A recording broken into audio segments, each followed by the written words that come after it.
तो आप लोग तैयार हो जाएं अभी समझने के लिए टॉपिक, और टॉपिक का नाम है आपका preparation of phenols. Preparation of phenol. तो प्रिपरेशन, हाँ करने उसका ओके कहिए भेजने। Preparation of phenol. तो सबसे पहला आपको बेसिक क्या इसमें जानकारी रखना है। बेसिक जानकारी क्या है, बेसिक नॉलेज।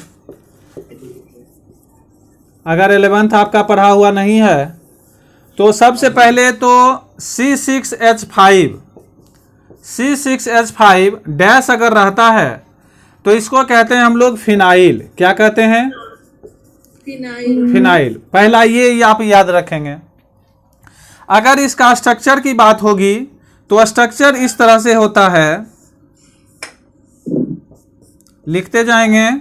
यहां पर ये हो गया आपका फिनाइल। 2 पॉइंट आप लिख लें सबसे पहला, क्योंकि ये जानना बहुत जरूरी होता है। C6H5 phenyl. बेंजीन में आप एक डैश दे दें, ये हो गया आपका फिनाइल। लिख लिए? No sir. लिख लीजिए। रुकिए एक मिनट।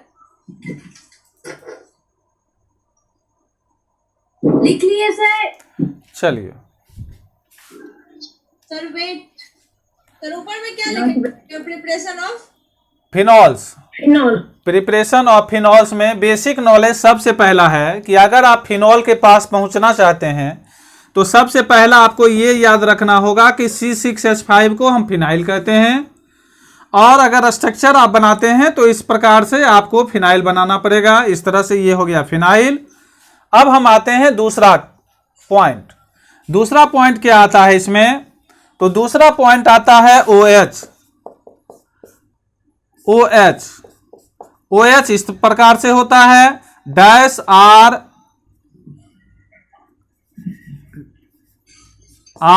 डैश OH, और इसको बोलते हैं हम लोग अल्कोहल। और अल्कोहल के साथ ही साथ इसका जो सफिक्स होता है वो होता है ऑल। समझ गए? तो ये हो गया फिनाइल, हो गया, ये हो गया ऑल।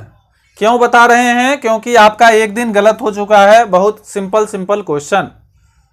तो बेसिक नॉलेज क्या है फिनॉल का, कि सबसे पहला तो आप समझें कि फिनाइल हम कहते किसको हैं और अल्कोहल किसको कहते हैं। तो OH को हम ऑल कहते हैं, OL ऑल, और फिनाइल कहते हैं। और बहुत सारी चीज है जो कि 11th में आप पढ़े होंगे।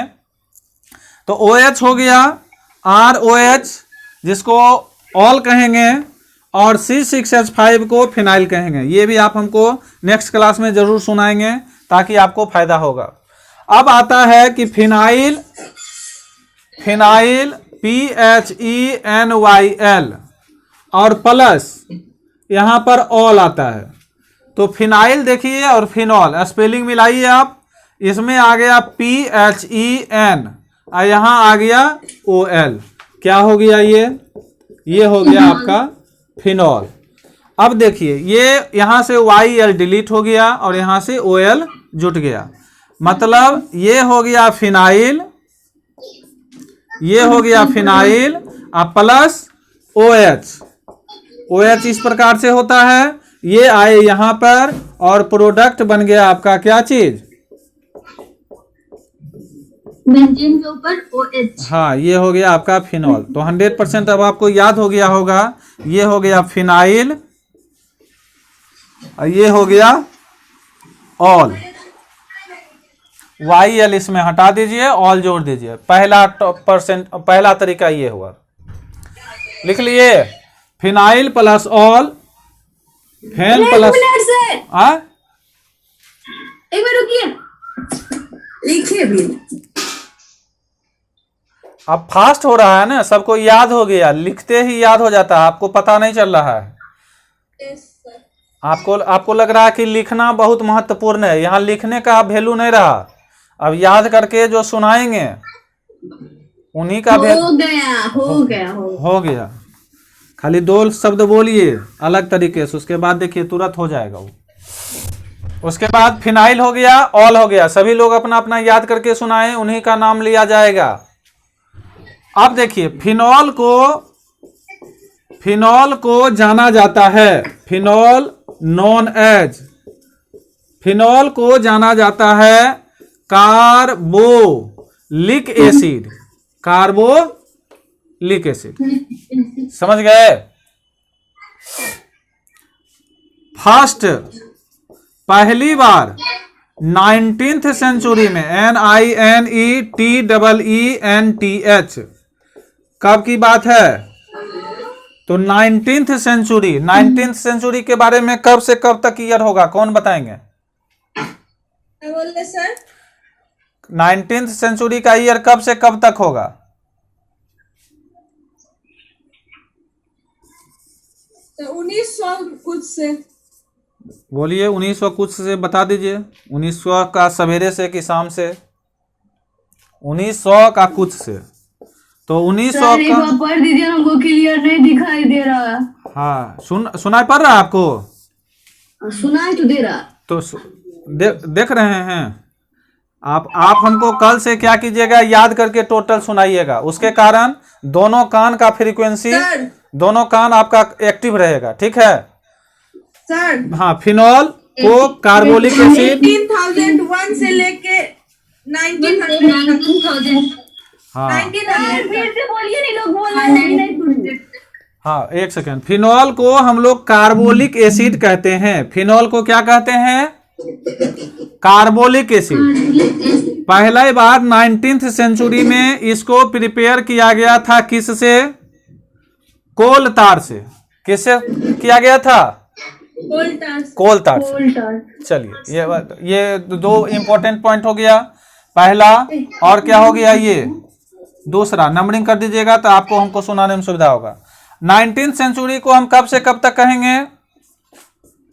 1801 से लेके 1900 तक। हाँ 19th सेंचुरी को हम कहेंगे ब्रैकेट में 1801 से लेकर 1900 तक।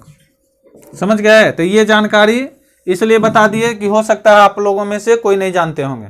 ऐसा है कोई जो नहीं जानते थे? ऐसा कोई है जो 19th सेंचुरी के बारे में ऐसा नहीं जानते थे? जब आंसर बता दिए तब तो कोई नहीं बोल सकते। ही नियम है। ये क्या है? दिस इज द क्या लिखे थे लास्ट में? लो सेंचुरी फ्रॉम कोल। ईयरफोन है आपके पास? ईयरफोन पहला।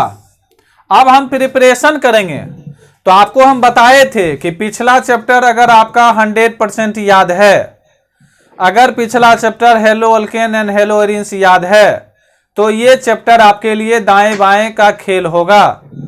और इसके बाद वाला भी चैप्टर, अगर ये चैप्टर आपको आप याद करके सुनाए हुए हैं तो इसके बाद वाला चैप्टर भी मनोरंजन के साथ होगा। तो आपको पता है कि सबसे पहले हम प्रिपरेशन करेंगे किससे? तो फ्रॉम हेलो एरिन्स। अब देखिए हेलो एरिन बताने में कोई दिक्कत नहीं है, सबको 100% याद होगा। हेलो एरिन में सबसे पहले अगर एक्स ना लिखें तो हम किसको लिख सकते हैं? सबसे पहले बेंजीन के ऊपर यहां पर क्लोरीन को लिख दिए। हेलो एरिन डायरेक्ट आपको पता चल रहा है क्लोरोबेंजीन। अब इसके साथ अगर NaOH आता है, कौन आता है? NaOH। तो क्या आपको पता होगा, पिछले क्लास में हम आपको केमिकल प्रॉपर्टीज में पढ़ाए थे कि क्या ये क्लोरीन आसानी से कहता था हम जाएंगे सबसे अच्छा कृतिका? एकदम नहीं, एकदम नहीं। बहुत कुछ मांगता था। हाँ लेकिन आप नहीं बोलिएगा। देखते हैं कि जो पढ़ रहे हैं साक्षी, उसको याद है पुराना कि भूल के आनंद में है वो। बताइए आप लोग, कोई नहीं बोलिएगा। साक्षी बताइए कि क्या ये क्लोरीन जाने के लिए ये NaOH को क्या करना पड़ेगा? ये तो आ गए, इसको हटाने के लिए इनको क्या क्या करना होगा? कुछ याद है? बैकग्राउंड फ्लैशबैक में चले जाइए सिनेमा की तरह।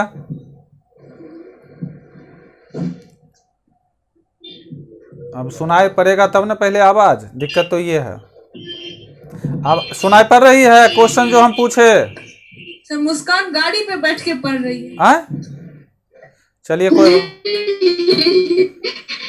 बाहर चलिए बहुत सुंदर। चलिए साक्षी क्वेश्चन सुन ली कि अभी तक नहीं सुनी है?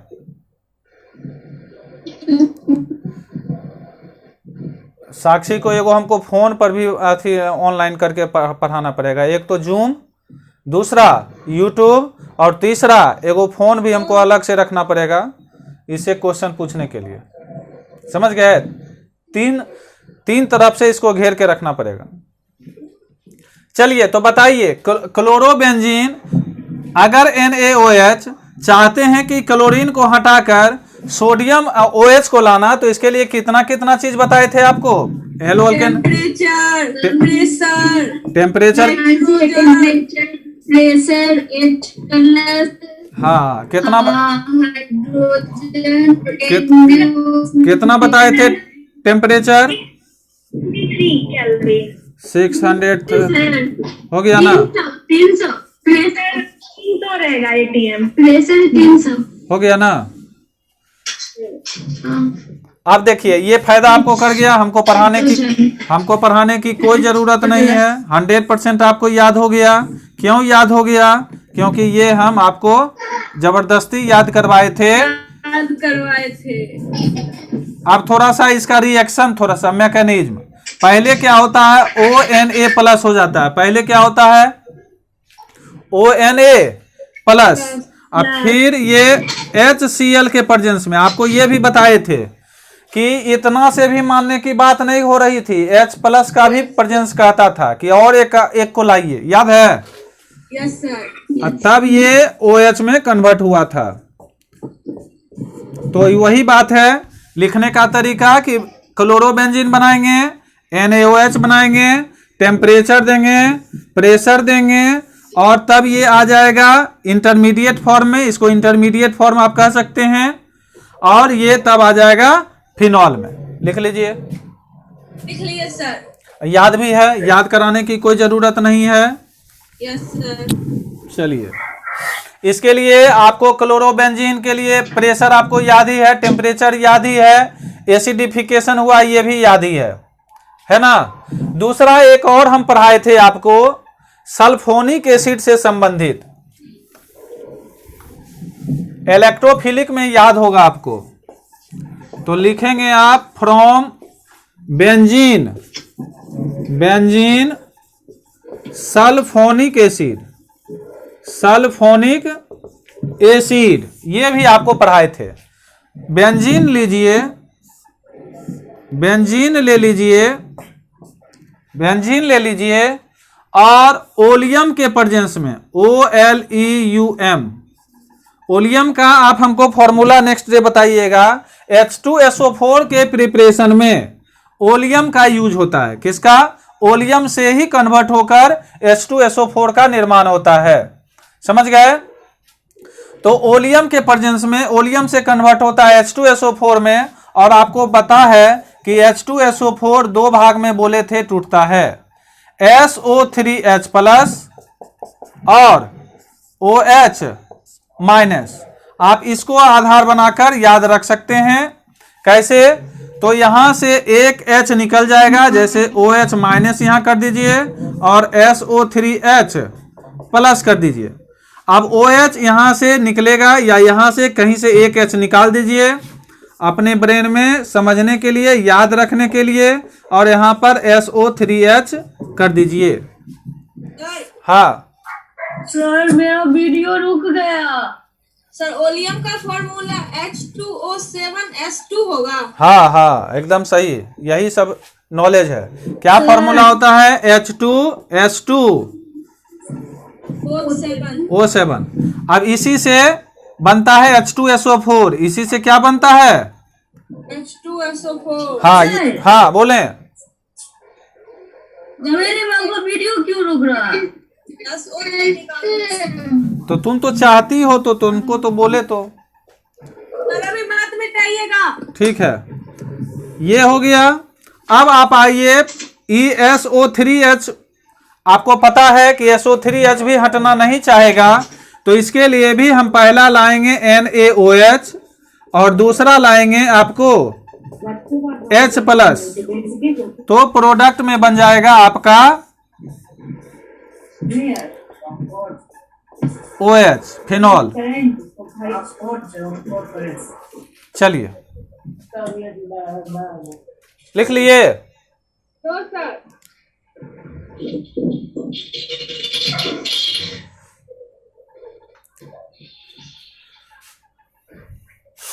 तो इसको हमको क्या सुनाना है आपको कि बेंजीन को ओलियम के प्रेजेंस में यहां से एक H निकल जाएगा, ये H2O हो गया, यहाँ SO3H लाएगा और इसके बाद फिर आएंगे NaOH और H प्लस, जो इससे पहले वाला रिएक्शन बताए हैं H प्लस के उपस्थिति में। और इसका मैकेनिज्म भी कहीं कहीं आएगा जहां कि हम आपको बताएंगे कि कैसे क्या हुआ। लिख लिए। तो ये आपका और हाँ ओलियम के बारे में जो जानकारी होगा जब पी ब्लॉक आपको पढ़ाएंगे, पी ब्लॉक में पढ़ाएंगे, पी ब्लॉक में जब आएगा सल्फर वाला आएगा ना, तो उसमें आपको आएगा ये ओलियम से संबंधित बात। तो इनऑर्गेनिक केमिस्ट्री का भी कहीं कहीं पर इसमें यूज होगा आपको। तीसरा आता है, तीसरा लिखेंगे आप लोग फ्रॉम डाइजोनियम। किनके घर में हो रहा है? From diazonium salts, from diazonium salts, from diazonium salt. Diazonium salt भी आपको याद होगा, hello alkane and halo arenes में पढ़ा चुके हैं। जिनको याद होगा उनका ब्रेन तुरंत डेवलप्ड मोड में चला जाएगा, एक्टिव मोड में। कैसे? तो बताइए सबसे पहला कि इसके ऊपर क्या लिखते थे। तो इसके ऊपर लिखते थे NH2 और इसको कहते थे हम लोग एनिलीन, एनिलीन कहते थे पहला। फिनाइल के ऊपर NH2 जुड़ा हुआ है, इसका नाम एनिलीन होता है, ये पढ़ा चुके हैं। दूसरा NaNO2 के प्रेजेंस में और HCl के प्रेजेंस में। अब देखिए जब पी ब्लॉक पढ़ाएंगे, पी ब्लॉक जब हम लोग पढ़ाते हैं पी ब्लॉक, तो पी ब्लॉक में पढ़ाते हैं कि NH3 plus NaNO2 plus HCl, ये जब मिलाते हैं तो N2 का प्रिपरेशन होता है। किसका होता है? N2 का। ये पी ब्लॉक में है, तो ये फायदा आपको करेगा। जब हम पी ब्लॉक पढ़ाएंगे तो उस समय भी आपको फायदा करेगा। समझ गए? यहां देखिए नाइट्रोजन यहां भी है और यहां भी है नाइट्रोजन, N2 हो गया। Na यहां है, Cl यहां है, NaCl हो गया। अब क्या बचा? यहां पर H3 है, यहां एक H है और यहां O2 है, क्या हो गया? 2H 2O। तो इसके नीचे भी लिख सकते हैं, इसके ऊपर भी लिख सकते हैं NH3 plus NaNO2 plus HCl। Product में आप बनाएंगे N2 plus NaCl plus 2H2O।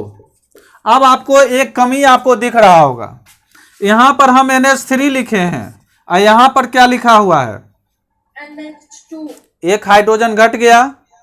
अब घटा तो इधर प्रोडक्ट में कुछ ना कुछ तो गड़बड़ी होगा, यहां तक तो एडजस्ट था। तो नाइट्रोजन के प्रिपरेशन में हम लोग ये पढ़ाते हैं। नाइट्रोजन के प्रिपरेशन में पहला रिएक्शन आपको ये वाला मिलेगा, आपको समझ गए? पी ब्लॉक में लास्ट में क्या लिखे? NaCl plus 2H2O। हाँ प्लस 2H2O लिख लिए ना? Yes sir. तो ये भी कल आपको हमको सुना देना है कि N2 का प्रिपरेशन में डाइजोनियम साल्ट में NH3 plus NaNO2 HCl, product में पहला NH3, दूसरा NaNO2 और तीसरा HCl, प्रोडक्ट में चौथा N2, पांचवा NaCl और छठा 2H2O। सीरियल ये बोल देना है, पहला NH3, दूसरा NaNO2 और तीसरा HCl।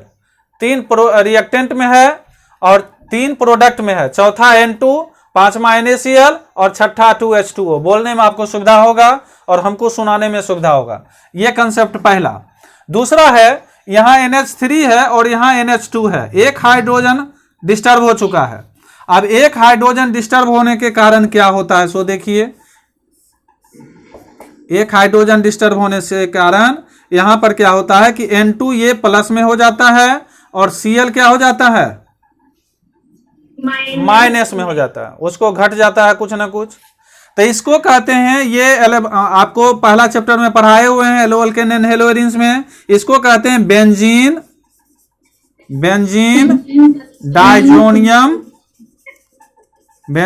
Diazonium salts. किसी का क्लास ही छूटा भी था बेंजीन डाइजोनियम साल्ट्स वाला। अब देखिए H2, हाँ, H2O के प्रेजेंस में क्या होता है, थोड़ा सा गर्म करेंगे, ये भी बात उसमें लिखा हुआ था, थोड़ा सा गर्म करेंगे तो ये कन्वर्ट हो जाता है किसमें, तो ये कन्वर्ट हो जाता है फिनॉल में। समझ में आया? प्लस यहां से ये N2 निकल गया और प्लस यहां से एक H मिल जाएगा, उसको मिल जाएगा, मिलेगा यहां से इससे इसको OH मिल गया, इससे एक, इसको दो भाग में कर दीजिए, इसको क्या कीजिए OH और H कर दीजिए। समझने के लिए आपको लिखना है एग्जाम में ऐसे ही, आप तोड़ तोड़ के नहीं लिखना, लेकिन समझने के लिए OH और H, OH आ गया यहाँ पर और H चला गया इस Cl के साथ और N2 आ गया यहाँ पर। टॉपिक समझ में आ गया? किसी को समझने में कोई दिक्कत? अच्छा, बुक में छोटा हुई लिखा हुआ रहेगा, डायरेक्ट ये रिएक्शन लिखा हुआ रहेगा, लेकिन याद करने का प्रोसेस क्या है, पहला ये रिएक्शन आपको याद रहना चाहिए, P ब्लॉक वाला, NH3 NaNO2 HCl, N2 NaCl 2H2O। लेकिन यहां पर NH2 का प्रयोग है और इसका नाम एनिलीन है, NaNO2 और HCl के प्रेजेंस में ये बेंजीन डाइजोनियम साल्ट्स। अब जब एमीन चैप्टर पढ़ाएंगे, कौन सा चैप्टर, एमीन चैप्टर, एमीन आगे आने वाला है। पहला chapter hello alkane and halo arenes, दूसरा अल्कोहल्स फिनॉल्स एंड ईथर्स जिसमें फिनॉल चल रहा है, तीसरा aldehyde ketones and carboxylic acid, और चौथा जब एमीन चैप्टर आएगा तो फिर उसमें इनका रोल आएगा, तो उस समय भी आपको ये फायदा करेगा। इसलिए अभी ही याद करते जाएंगे, आपको आगे हमको कम मेहनत करना पड़ेगा। तो क्या सुनाएंगे कल आपको, आप हमें पहला एनिलीन लेंगे, दूसरा NaNO2 लेंगे और तीसरा HCl लेंगे। बोलने का तरीका, पहला एनिलीन लेंगे, दूसरा NaNO2 लेंगे, तीसरा HCl लेंगे। चौथा में हमें प्रोडक्ट बनेगा बेंजीन डाइजोनियम साल्ट, उसका फॉर्मूला होता है बेंजीन के ऊपर N2 प्लस और Cl माइनस। बात समझ गए? तो इसको हम 4 कर देते हैं नाम को और 5वां स्ट्रक्चर को कर देते हैं, सुविधा रहेगा आपको बोलने में। छठा में आप उसको छठा में वार्म करेंगे और 7वां में H2O के साथ करेंगे और 8वां में आप हमको बोलेंगे फिनॉल बना, 9वां में हमको बोलेंगे N2 बना और 10वां में HCl बना। ध्यान से सुनेंगे, 10 को पॉइंट इसमें बोलना है। पहला एनिलीन, दूसरा NaNO2 और तीसरा HCl। इस तीनों को मिलाने के बाद हमें चौथा प्रोडक्ट मिलेगा बेंजीन डाइजोनियम साल्ट्स। इसका स्ट्रक्चर है बेंजीन के ऊपर N2 प्लस और Cl माइनस। 5वां हो गया। छठा में हम इसको वार्म करेंगे, 7वां में H2O के साथ, H2O 2 भाग में मिलेगा, OH और H के भाग में, OH इसको 8वां में मिलेगा, 9वां में N2 मिलेगा और 10वां में HCl मिलेगा। अब शुरू में नंबरिंग आप करेंगे, बाद में ऑटोमेटिक आपको बोलने आ जाएगा कि aniline NaNO2 HCl, benzene diazonium salt, H2O के प्रेजेंस में फिनॉल बन जाएगा। बाद में आप शॉर्ट करेंगे, लेकिन अभी आपको डिटेल में बोलना है। क्यों? क्योंकि आपको बोर्ड का एग्जाम देना है। तो बोर्ड के एग्जाम में अगर पूछ देगा कि आप फिनॉल का प्रिपरेशन बताएं फ्रॉम डाइजोनियम साल्ट, तो एट दैट वेरी टाइम आपको टोटल का टोटल 10 पॉइंट याद रहना चाहिए। समझ गए कि नहीं? Yes sir. तो बोलने का तरीका, लिखने का तरीका, कैसे ये डायजोनियम बना, क्या ये पी ब्लॉक में हमको फायदा करेगा, यस। क्या ये रिएक्शन हमको एमीन चैप्टर पढ़ेंगे उस समय फायदा करेगा, यस। क्या हम